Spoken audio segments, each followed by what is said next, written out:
Ito guys ang sikreto para makatipid tayo sa gas bill. Ayan o.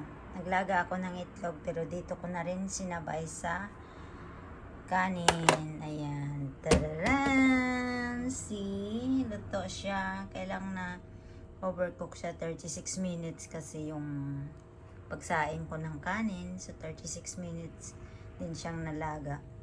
Nag-shower kasi ako kaya hindi ko nakuha agad. O, diba? Para makatipid. Gawin kong kinilaw na itlog to guys. Kaya nilaga ko siya sabay sa pagsaing.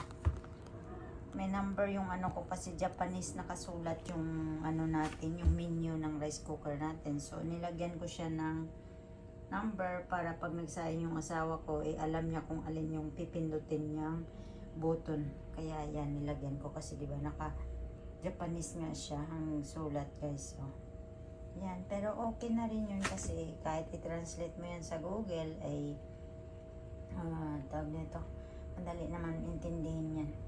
So, lipat na natin to guys, luto na siya. Diba? Ang init, Hatsuy, stew hot. Hugasan na lang natin, tanggalin ang kanin, sayang makakain din yun. Ayun diba? Lipat natin sa tanggalin natin yung balot. So, thank you for watching.